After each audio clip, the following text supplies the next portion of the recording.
What's up, guys? In this video, I'm going to talk about what to do if you are feeling stuck in life.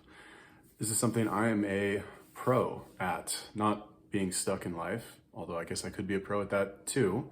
I'm a pro at how to get unstuck in life probably because I've been stuck so many times.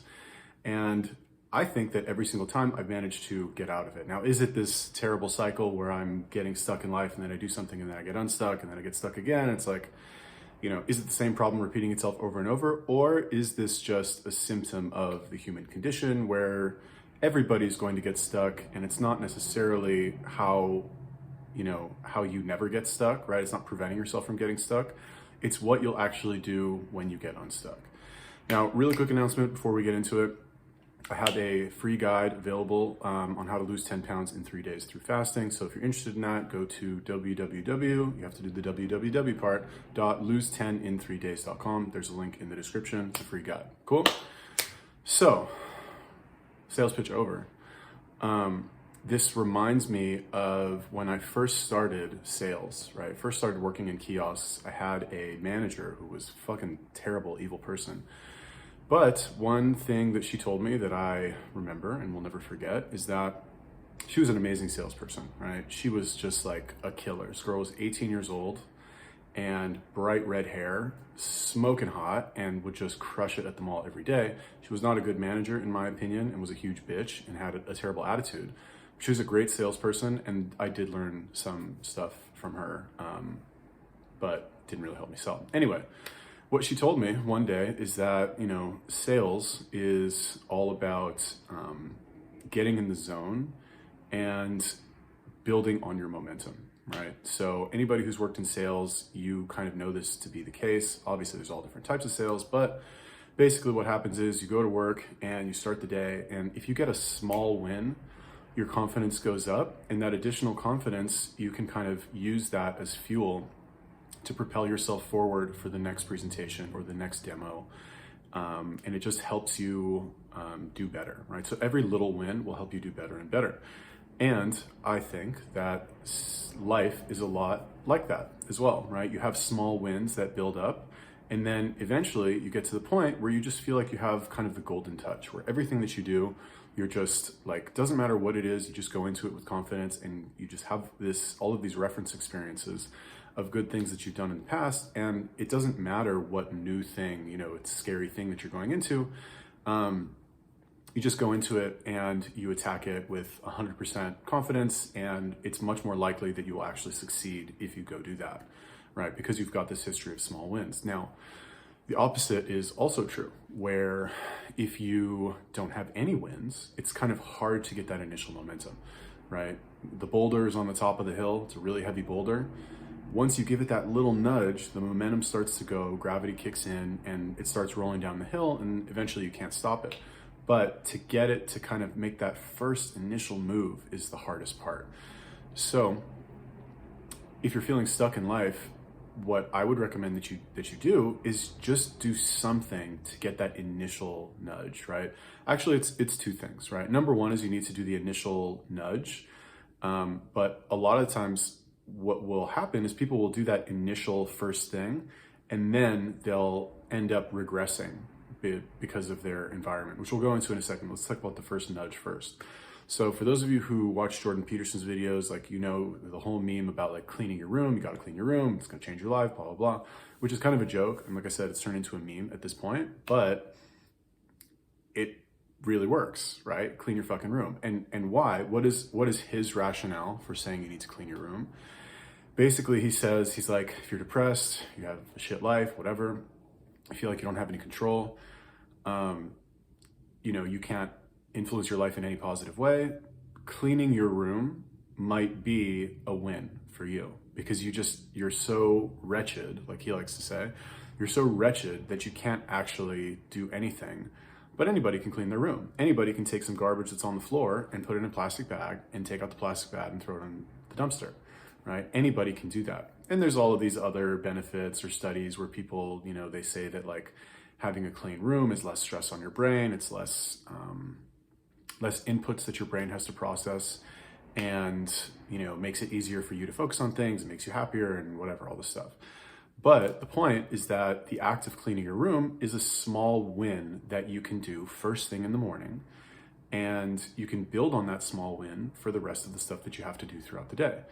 Now, it does take a little bit of discipline to clean your room, just like it takes a little bit of discipline to do all of the other stuff that you need to do initially until it becomes a habit. But there's no real way around having that initial like little spark of discipline to get you to do the things that you need to do. There's no real way around that. And I think a lot of people who feel stuck, they're waiting for, inspiration. They're waiting for like some magical idea to come to them, and like they're looking for the perfect solution where once they discover the solution through thinking about it or through researching it, they'll finally have enough motivation, not to do the initial spark, but to do it for the next 5 years of their life, and they'll never, ever have another day of not being motivated. It doesn't work like that, right? It's a constant, I don't want to say it's a constant struggle, but it's a constant check. It's a constant choice that you need to make between doing the thing that you know to be the best thing to do, or the ideal thing, or the preferred thing to do, and doing the comfortable thing, right? For example, it's a constant choice between going to the gym and working out because you know you should, and it'll be healthy for you, and it'll change your body, and you'll feel better, and blah, blah, blah, or chilling and watching TV because you're tired, you've had a long day, you don't really feel like it, and you'll just go tomorrow, whatever, right? It's a constant choice between that. Now, over time, the more you do it, the more you kind of grease the groove and implement whatever habit you're trying to do, the easier it gets, right? It's like water, when it flows downhill, if there's no groove there, if it's never flowed down that hill before, then it's going to be harder to flow in a specific way. But if it flows down the fucking hill, every day for the past 100 years, it's going to go in exactly the same direction, right? Now, whatever habit or activity you are doing, right, it's maybe not necessarily a good one, you are going to follow the same path, right? The path of least resistance. If every day you wake up and you do the same shit, then probably tomorrow you're going to wake up and you're going to do the same shit, right? For good or bad, which is why the rich get richer, the poor get poorer, winners keep winning, and losers stay stuck.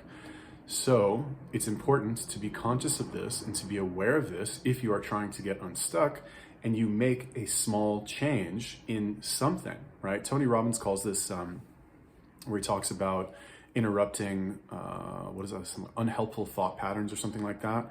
He's like, if you have a record and you play the record, which is, let's use the analogy and say that's an internal thought loop, right? You have the record, it's going to play the same way every time because of the grooves on the record. But if when you are playing that record, you take a knife and you scratch the shit out of the record, it's not going to play the same way at all. And it's just a matter of scratching the record, so to speak, every single time you play the record, that eventually you're not going to be able to play that record anymore.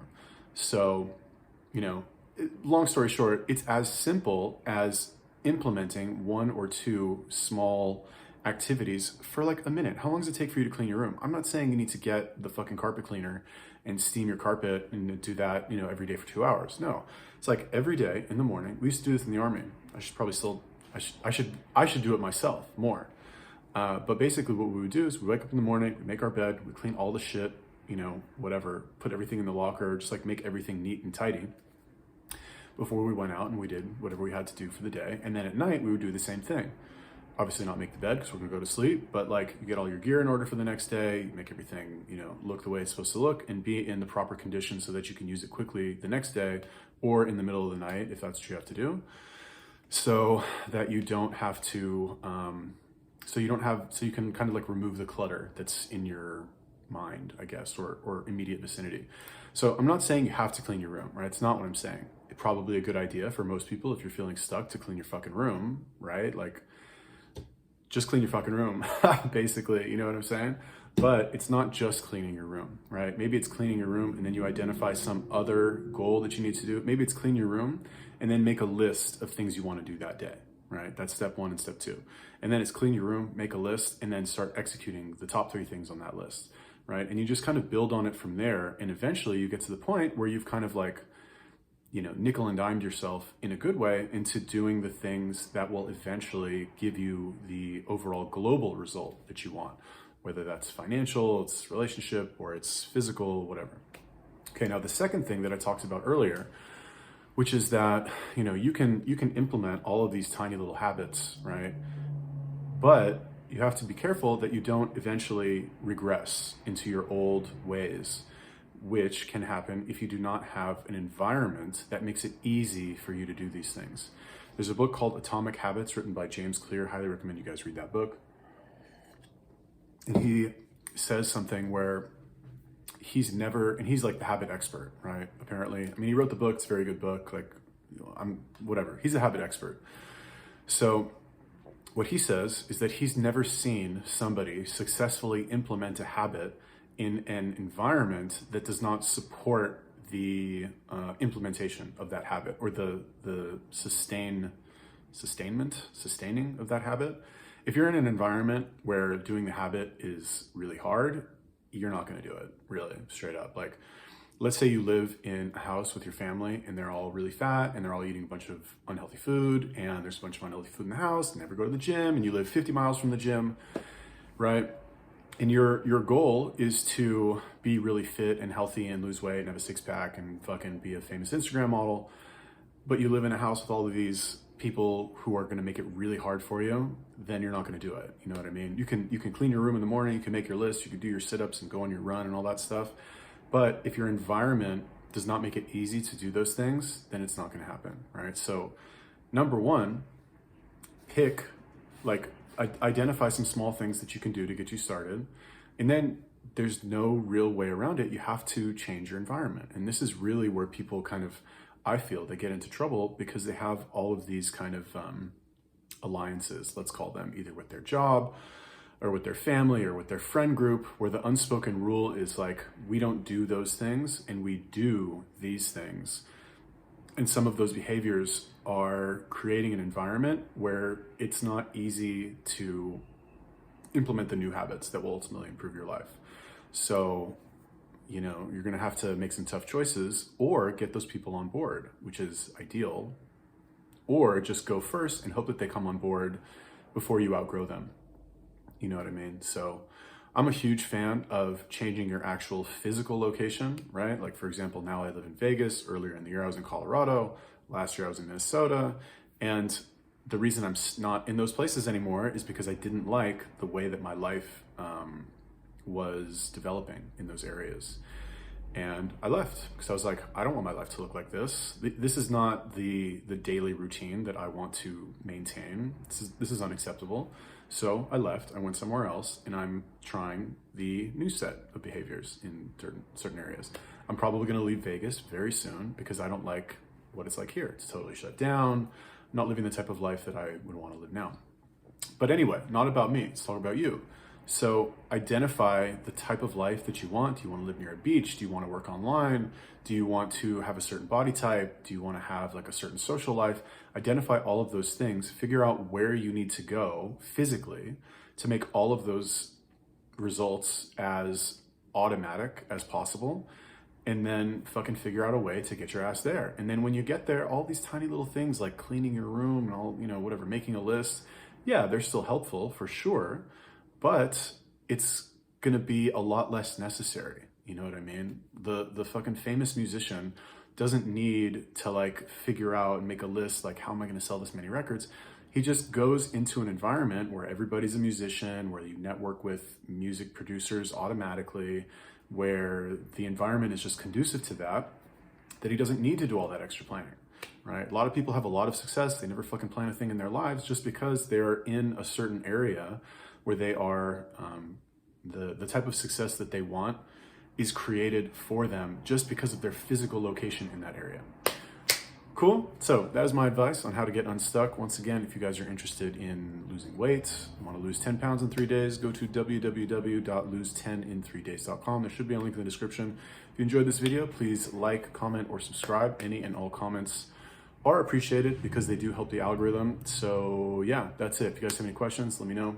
Peace.